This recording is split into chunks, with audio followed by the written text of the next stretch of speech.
journey from Berlin was difficult for all of us to say goodbye, first of all, to my grandparents. That was very traumatic. And we took a train from Berlin to Italy, and there we picked up the ship. And that was 2 days before my father's date with the Gestapo. So my father was very nervous. And my mother, I didn't know anything about it at the time. I was 9 years old. My sister was 11. Once we got on the ship, my sister and I thought we were on a pleasure cruise because it was first class. My father had bribed the shipping company with so much money to get the tickets, otherwise we wouldn't be able to get on, that we thought we had a wonderful time. It was a Japanese ship. It was very clean. They looked after us beautifully. There were many other, what we were then refugee children on board, and we all played with one another. But all the grown-ups were very nervous. And my mother cried a lot. I remember that because she had just said goodbye to her parents, of course, never to see them again. Coming into Shanghai from the sanitized experience in Germany, first of all, and an even very luxurious trip on this Japanese ship for 4 weeks, it was total chaos out there because we landed in a poor section of town. It was noisy, it was hot, it was crowded, the people running all over the place, total chaos. We didn't know what hit us when we got there. A friend of my father's had found a room for us.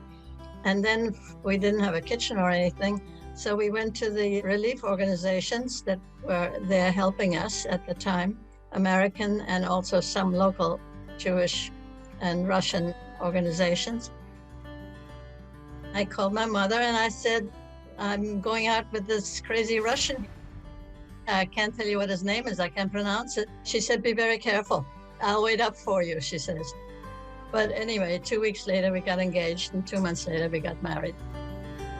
My mother-in-law had a high-end dress shop in Shanghai, and she had a dress made for me there by hand by Chinese tailors. It was very beautiful, and she said it was just perfect, and I would look like a Tsarina. She said, this dress will last you for a long time, and your daughters will wear it too. And she was absolutely right.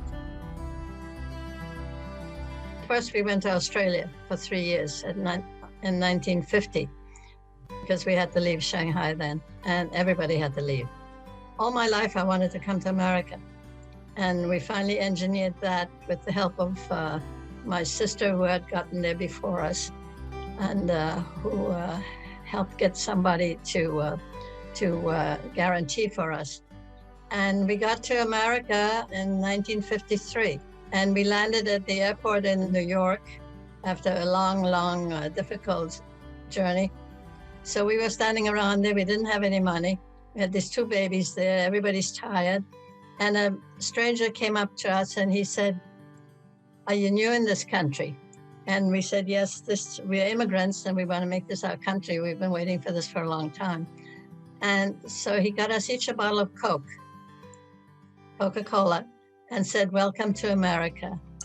And even now, when I talk about it, I get shivers down my back. And I always tell that story to my students when I speak to them, and they understand that so well. And I tell them about how one good deed can really make such an impression. And if you do another good deed for someone else, it just keeps on giving.